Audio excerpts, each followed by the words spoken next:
Today, me and my dad are opening this box with a jet washer in it.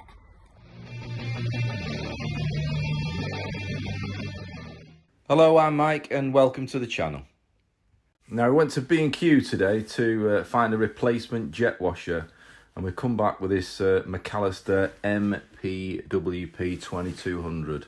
Now, the reason why I went for this one, I had a Nilfisk, I think it was 140 beforehand, and the stop-start valve went on it twice, and I tried to replace it a third time and I just butchered it and I couldn't do it, so that went in the bin. And then obviously once we got there, this was the best of the bunch, the best spec. I saw it out of the box. It looked good, so we thought we'd go with this one. We got it for £159, which was quite good as well. Looking at the Karcher ones, it was a lot more for the money, so I thought I'd go with this one. It's got a 2-year guarantee as well, so yeah, we took a gamble on it.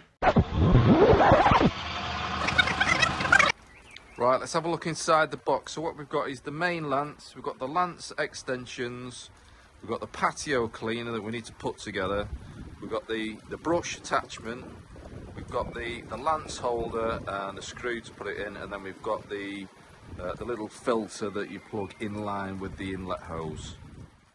And then on the main body, in this little compartment here, we searched everywhere for the nozzles to go on the end, so we just obviously lift that out, and that's where the 2 nozzles are located in there.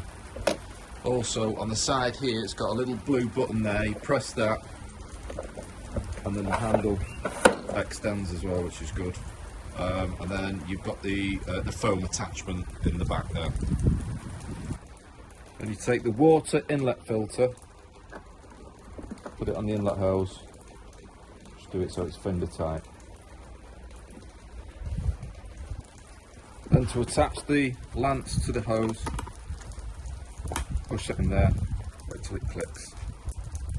A nice little feature of it is, obviously you've got the 2 settings. You've got the 25% eco mode if you're just washing off some patio furniture, where you've got the full max power. Then with the patio cleaner, that goes in there like that, flip it over, get this attachment, push it into there, and screw it on. Right, let's get it plugged in and give it a test. Now this is what we've managed to make.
So all in all, I would probably give it an 8 out of 10. It does exactly what it says on the tin.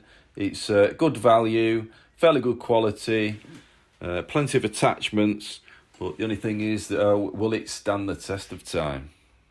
Now, the only real criticism I've got about it is the reel roll. When you're trying to reel the hose back in, it is very, very stiff and it's very hard to do, as you can see now in the video. If you like the video, please subscribe to the channel, hit that thumbs up button. And we'll see you in the next video!